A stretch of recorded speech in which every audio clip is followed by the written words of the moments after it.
Woo! We are here. We are here to talk all things Denver Broncos. You know what? I will be honest. Denver kind of broke my heart this year because I felt so bad.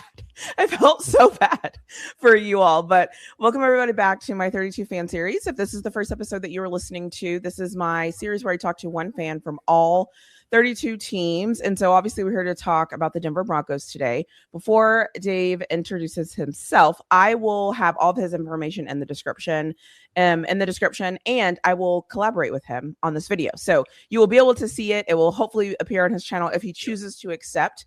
But yeah, that is what we're here to do. So if you just want to introduce yourself, whatever you want us to know, and how long you've been a Denver Broncos fan.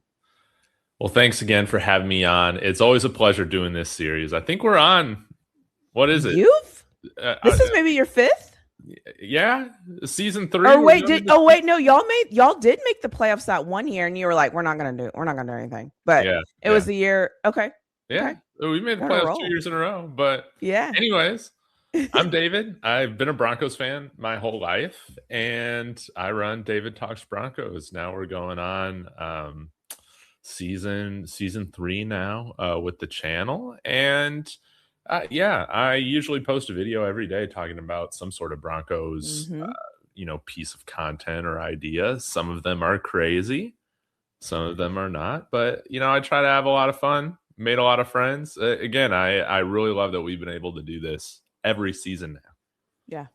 Do you like having content for the Broncos more than the Buffaloes? Like, what is your percentage? Like, if you could give each one a percentage, which one do you just like?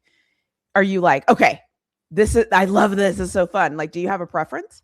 Well, I'll put it this way. With the NFL, it's a little bit more even keel. Like, you don't necessarily get all the insane reactions that college football can bring. And I do enjoy that from a social media perspective. But I will say, whenever Colorado wins, it's sweeter than anything else. That's fair. It is amazing. It's a fun roller coaster ride. But I think I do honestly enjoy talking the NFL a little bit more, just because there's less drama. You're just straight up talking ball. And that's what I like. What it is. Yeah, I love it. And if you don't like it, you just don't like it. You don't have to really explain. It's just like, I don't like it. I don't like this. Okay. So how is it being a Broncos fan right now? Obviously, the season was going fantastic. Everything was great.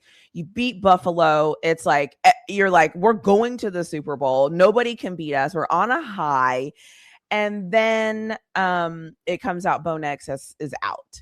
How was the roller coaster ride for you all this season? Oh, man, that was so tough, that whole week leading up to the AFC Championship game. The one thing I've been able to hold on to is that Bo Nix did by far, outplay Josh Allen in that playoff game, which was awesome to see. And yeah, it's unfortunate, man. I cannot believe he broke his ankle on that final drive. There's always something in these games, I feel like, down the stretch that are screwing us up. But ultimately, like, Broncos country, we're really happy. We wanted a playoff victory. We got that. Obviously, we weren't going to win the Super Bowl. Jared Stidham anyway. No. So maybe we saved ourselves some embarrassment not going to the Super Bowl and getting destroyed by the Seattle Seahawks again, 12 years later or whatever it was. So this is the season, though, of Super Bowl expectation. We've made, a few nice moves, one big one, and everybody's coming back. So if we don't win the Super Bowl, you might see some other players move on. But we brought back the whole gang to make one more run at it. Okay. Is this Bo Nix's 4th year or 3rd year? He's going into his 3rd year now. Oh, okay. Okay, I'm rushing it. Okay, perfect. So yeah, y'all are still in the window. So you're still in the rookie quarterback. Let's see if we can get it done. Okay, fair. So how was the draft for you all? I know that I don't think you had a 1st round pick this year, but I know that there was scarcity, I feel like, with draft picks. And then I know you guys picked the last 2 picks of the draft, which is which was interesting. Of course, I'm tuned in wondering who's going to go. But how was the draft for you this year? If you could use one word to describe it, what would you say? If you like this video, now is a perfect time to take a second and hit that like button and leave us a comment in the comment section below. It was still fun. Okay. It was fun, but we traded our first and third round pick for Jaylen Waddle, so that needed to happen. I think that, again, picking at pick 30, you just weren't going to get a player as straight up as proven as him from day one. Mm-hmm. And Bo Nix needed somebody like that. Our wide receiver core needed somebody with some serious juice like that. So it made sense. But really all offseason, I wanted this to be more so a meat and potatoes draft for the Broncos.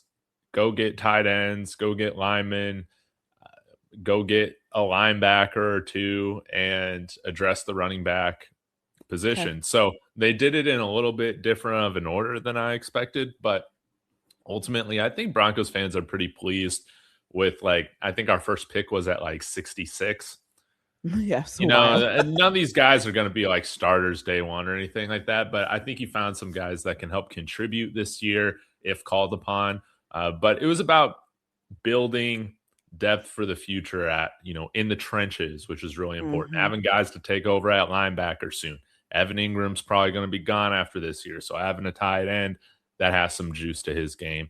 I think overall we were pretty pleased given the little draft cap we had. Yeah. How was Waddle? How excited were you? Were you 5, this is it, this is the missing piece, or were you kind of 3, I'm not sure? Where were you at on the scale of, yes, this is everything we needed? Man, I was so pumped about it. Jaylen Waddle to the Broncos has been something that we've been talking about for a year leading up to this trade. So he was always a big trade target because he fits Broncos culture. We don't really do the whole diva wide receiver thing out here.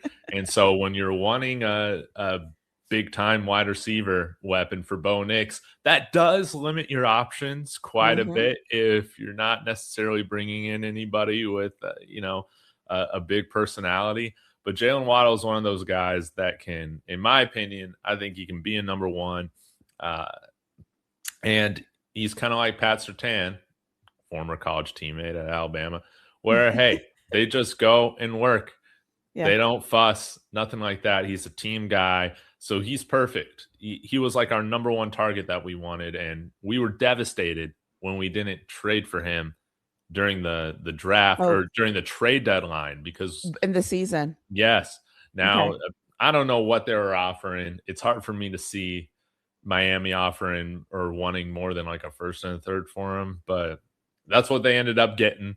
And you pay that every time for a guy who's not going to be a distraction and that's going to elevate the offense.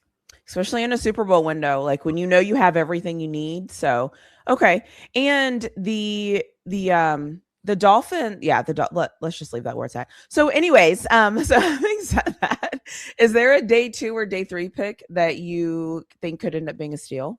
Yeah. The one of the guys that I really wanted the Broncos to target all offseason long was Jonah Coleman. So when they drafted him from Washington, in the 4th round, yes, I was so pumped. He's everything that we've needed. When J.K. Dobbins went down last year, it was tough because we had a bunch of 5'9", 200-pound backs. Those guys aren't going to get you the tough yardage. They have a little bit of a ceiling when it comes to pass protection, right? Mm-hmm. So Jonah Coleman's a pro's pro. He never fumbles. He was the highest rated pass pro guy coming into the draft. Again, he just fits Broncos culture. And I just found this out that he was hoping to go to the Broncos. During the NFL draft, they had some exercise for them to do. And he went up to the podium and said, with pick 62, the Denver Broncos select Jonah Coleman. But, it ended up being 106 or something like that. Oh, well. Semantics. It's fine. But I love Jonah Coleman. He's another captain.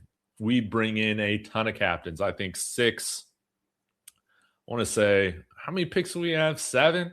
I want to say 6 out of the 7 players that we brought in were team captains on their college team. So, I think that obviously you'll ride JK till the wheels fall off. Mm-hmm. But he's that guy, I think, that can step in and do really, really well. And you don't have to worry about him doing some things that have plagued young running backs in the past, like Audric Estime. He had fumble issues. He was huge, but he couldn't pass protect. Jonah Coleman catches. Again, he's a pro's pro, so he might not be a 1,000-yard rusher, but he's a great running back for the Broncos in our system. Who's the one player in the draft class that you think is going to make the biggest immediate impact? Ooh, well, I would go with Jonah Coleman, but I guess I'll say let's talk about Texas A&M's Tyler Onyedem. He was our first pick 66, interior defensive lineman. Probably the biggest guy we lost in free agency was defensive lineman John Franklin Myers, who went to the Titans.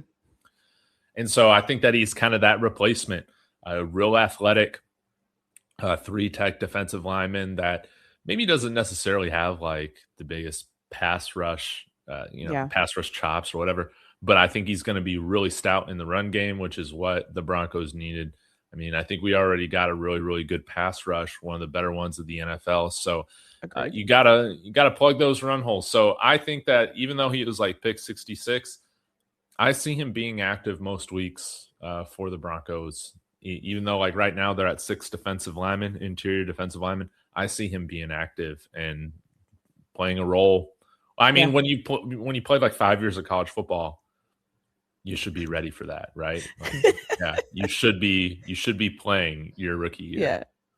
Yeah, that's fair. The other thing too, in you all's division, in all divisions, you need a pass rusher, but in you all's division, there's 3 really good quarterbacks, assuming Patrick Mahomes plays. So I could see that being a big need because it's like we have to do something. We can't just let him have 10 seconds back there. So that makes a lot of sense. Yes. But what a division, what a quarterback division you all have on your hands. I know. And now the Raiders got Mendoza and, of course, Gary Kubiak, Clint Kubiak's dad, coached the Broncos to a Super Bowl victory in 2015. And he was John Elway's offensive coordinator and backup quarterback. So it kind of sucked to see him go to the Raiders, to be honest. I didn't even think about that. You're right. Wow. Oh gosh, it's like the same people get jobs. Like, who's your dad? Okay, yeah, come on in this coaching tree. I'm like, okay, whatever. So typical. Is there a player you passed on in like multiple times or a couple of times, or because your first pick was a little later, is there anybody that you were hoping was still there when it was your time to pick? Yeah. So let's talk about probably the number one tight end, like realistically, the number one tight end that I wanted the Broncos to get. Cause I thought like getting Eli Stowers was going to be a little bit tough. And the Eagles went and got him. But a guy that I was just all in on was Notre Dame tight end Eli Raridan. He's like 6'6", has like almost 11-inch hands. He looks like Rob Gronkowski. He can play in the slot. He can block in line. And I wanted him so bad. And you know where he went? He went to the freaking New England Patriots. They saw exactly what I saw. They're freaking Rob Gronkowski. They picked him there at the end of the 3rd round. I was so pissed off. I was so devastated. And he would have been a perfect tight end here, but goes a few picks before we select Jonah Coleman. I even brought up how he should have been the Broncos' first pick when we had 62, but then we trade back to 66. He tore his 2 ACLs like 4 or 5 years ago, but he's been healthy ever since. I think he probably fell a little bit, but he's a guy that I'm just convinced is going to be a very, very good tight end. And we managed being okay with our later selections, but that one hurt. Especially with them going to New England. That's why I always felt like, I'm like, if you go anywhere, just go to the NFC. Just go somewhere else. Like, and then they end up on your division and you're like, what? So I have just a random question since you brought up tight ends.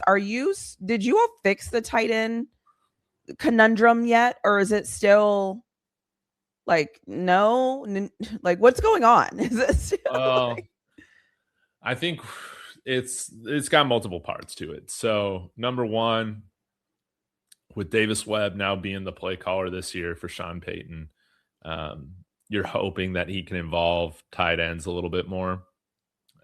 But there's also been kind of this, I don't know, weird stuff with Evan Ingram. Like, he led the league in drops at the tight end position this year, but when he caught the ball, he was like freaking amazing. But that it was also a reason why he wasn't involved a lot. There's also been talk about him not really running his routes based on coverage very well. So doesn't adjust very well if he's given a coverage that he's not expecting. And their inline tight end, Adam Troutman, I hate him. Like, he sucks. Sean Payton loves this guy. Like, he traded all of his day 3 draft picks years ago to go up into the 3rd round and select him. And this guy has no receiving upside whatsoever, and he's not even a good blocker. But, man, he loves to talk, and he's just not very good at what he does. But the Broncos re-signed him when he hit free agency this year, and I lost my mind. So, we brought back everybody, including, like, the liabilities. We brought them back. So I don't know how different the tight end room is going to look like this season, but what is giving me hope is that we did draft 2 tight ends in the draft. Justin Joly out of NC State. He's a guy that kind of reminds me of Harold Fannin from the Browns, but he's a guy that can play in the slot. You can do a bunch of different things with him. I think he only had 1 drop this past year, which was great. And then they also drafted Dallin Bentley, who went to Utah, and he's got some good receiving upside. Yeah. He went the second to last pick, and I thought he was going to be like a 5th round, 4th, 5th round guy. I think he's a really good player, so I was shocked that he fell that far. But I think he can be the eventual guy that is more so the inline tight end. We'll see if either of those rookies are able to make a name for themselves, maybe halfway through the season or something like that. But right now my expectation for how the Broncos are going to involve their tight ends, it ain't going to be good, man. Like that's still probably the one issue on the offense. Okay.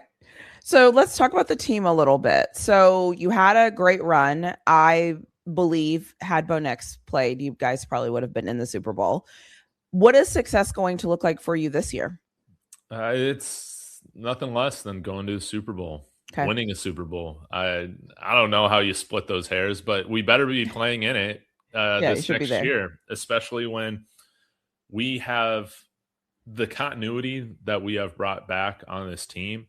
It's like at a historic percentage. I forget what it is, but really John Franklin Myers and PJ Locke, these were the only 2 free agents that we essentially let go. We brought back everybody. We're betting on the Jaylen Waddle acquisition, plus continuity, adding a few draft pieces, and overall, it's just the power of friendship. We're trying to win a Super Bowl with the power of friendship.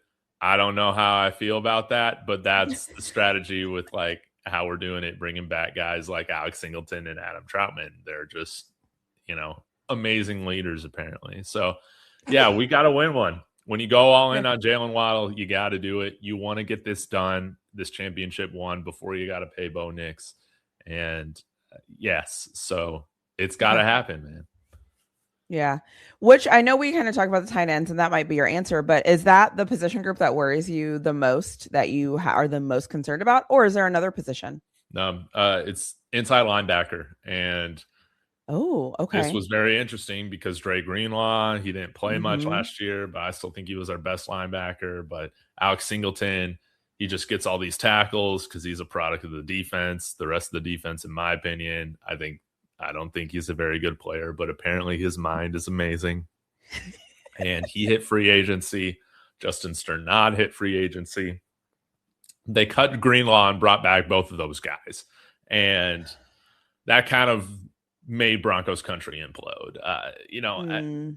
Justin Sternad, we're not so upset about. He's a decent player, but you had the opportunity, in my opinion, to go get some better linebackers. Devin Bush, if you wanted to go get Devin Lloyd, you could do that. And they chose to just go with what they have, they know. So to me, it kind of seems like a safe play. But then again, on contrary, we're talking about something that maybe, they're a top 5 defense right now or so with Alex Singleton. Okay. Maybe if you swap somebody out for the potential of, trying to get to the number one defense in the NFL, is it really worth it? Like worth the risk? I don't know. I didn't like that. We have tons of athletes on this defense at every position except inside linebacker. And so that's a worry. When we kind of play with a more athletic, leaner, smaller defensive line, you saw this against Buffalo. They bullied us. You need some bigger inside linebackers that can go and mess you up in the run game. Neither Alex Singleton or Justin Sternad is that guy.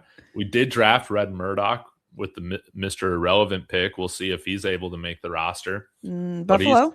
6'2", 240. And how did you look up his profile? How is he? Yo, he's great. So he broke Khalil Mack's record. Oh, okay. For forced fumbles in NCAA history. They both played at Buffalo. How about that? Okay. But he's a throwback middle linebacker, a guy that's going to be great in the rundowns, short yardage.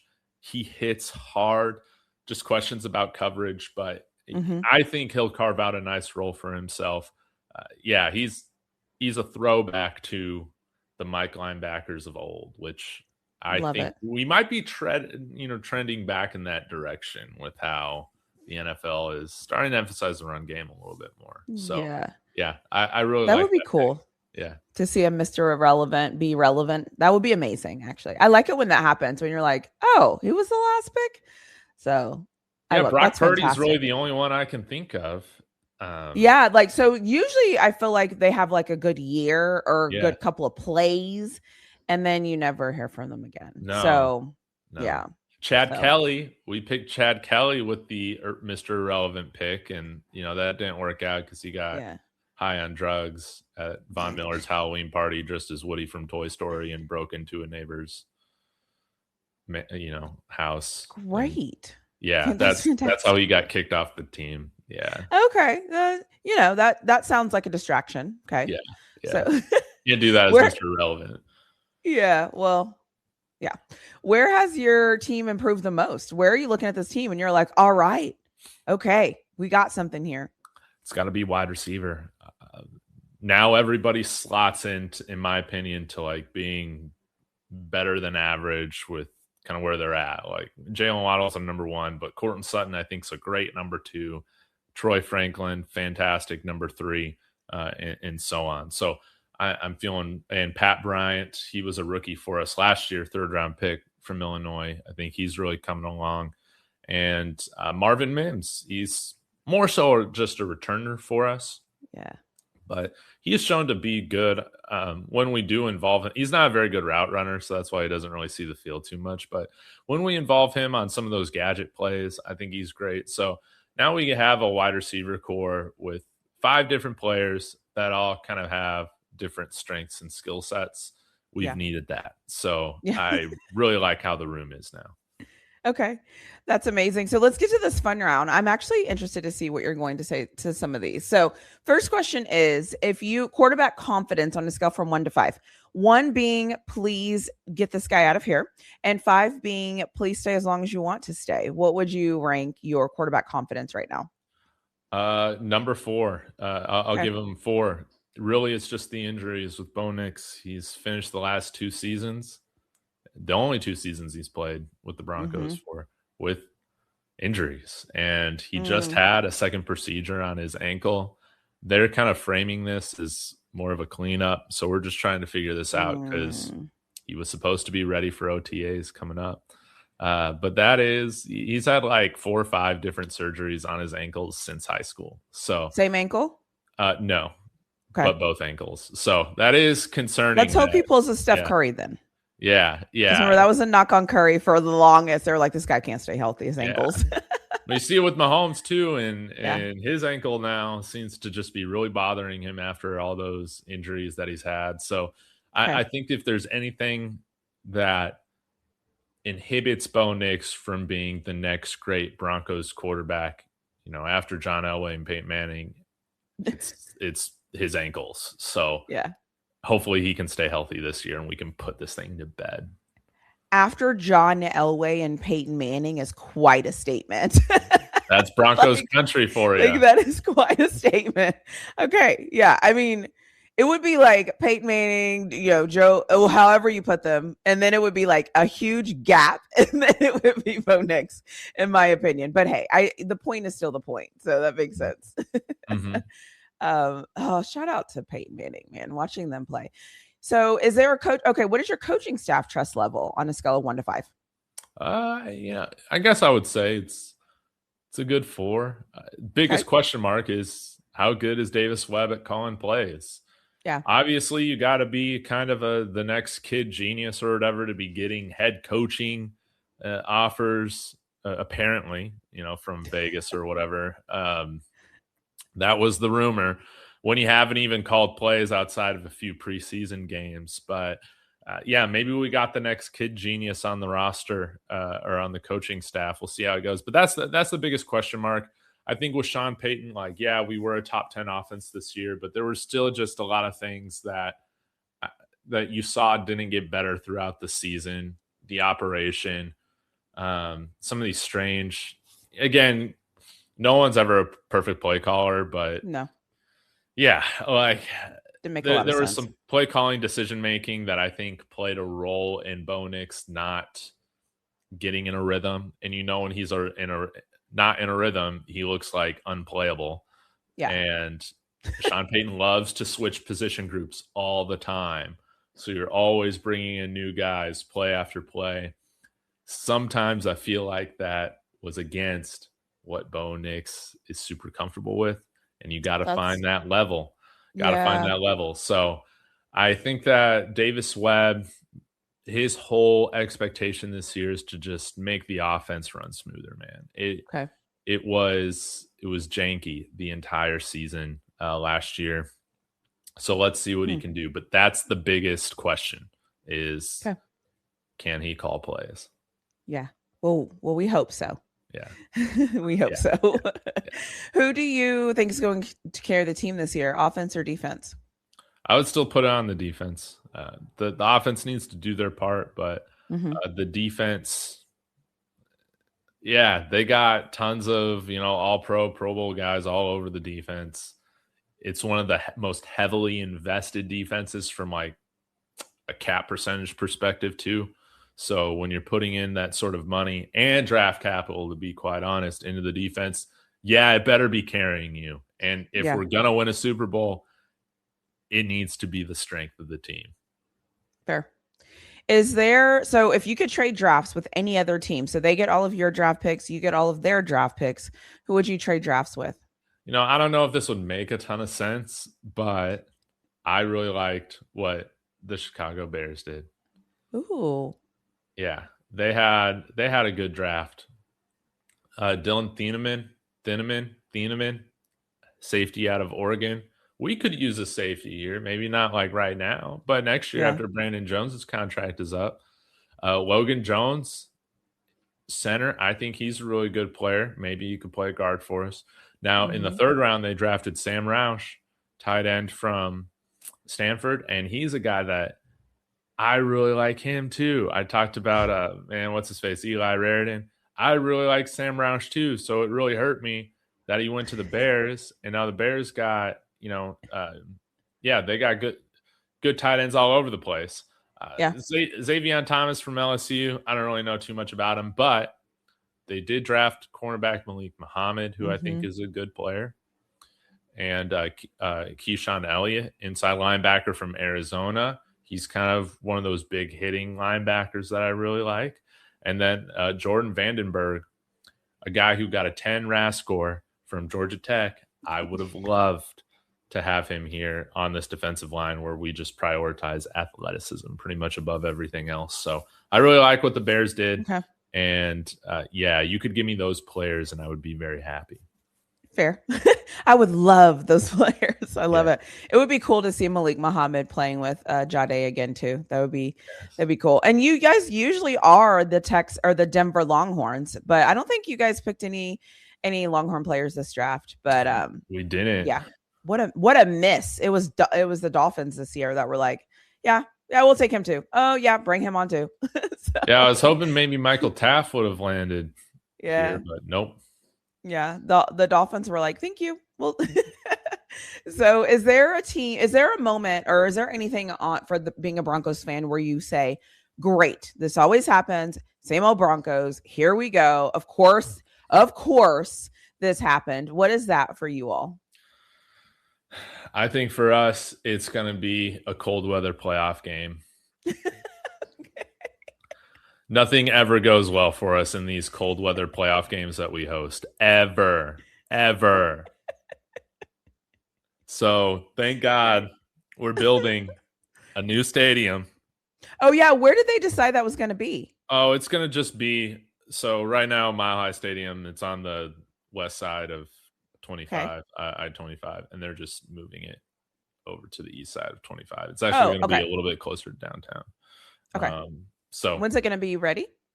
Probably in like 6 years or something. Oh, okay. So they haven't even started. No. Okay. Got it. Okay. But this is why I don't have too much of a fuss with it having a retractable roof. Is because whenever we play in these frigid cold playoff games or there's snow, New England wins those games. Yeah, they do. We do not. We do not. And there's always some reason why we don't. Our quarterbacks usually don't play as well in the cold. That's just what happens. Denver's got we got mild winters compared to the Northeast. I'm sick of this. Oh man, well, we need the snow game. They're so cool, man. Leave that for Buffalo, and they're losing history. They can have the snow games. We'll have the Super Bowls because we'll be able to close that roof and we'll be able to make our field goals from a long distance, right? Oh, gosh. Or kick a field goal instead of going for it when you don't have your starting quarterback. Yeah. You know what I care about is winning football games. The Broncos, as much as we would like to think that they could win these tough games in the end, man, we're not built like that. Yeah. No. That's fair. Yeah, it's just not your identity. As a Steelers fan, I don't mind the weather, but it is different from the Northeast. Well, I'm okay with cold. I'm okay with a little sloppy. All the snow, I'm not okay with that. Like that. Yeah, we don't. Save that for, like you said, the AFC East. Save that for the Bills and save that for the Patriots because that's their weather. They can have it. Yeah. Mm-hmm. So my last question is if you could send a message to the owner or GM or whoever you wanted to send a message to on that football team, who would you send the message to, and what would the message be? Yeah, it's to Sean Payton. I hope he proves me wrong, but I don't think you can win a Super Bowl on the power of friendship, man. Sometimes I don't care how good of a locker room guy, some of these players are. Adam Troutman, Alex Singleton, they can be loved. But at the end of the day, you're judged by your play on the field.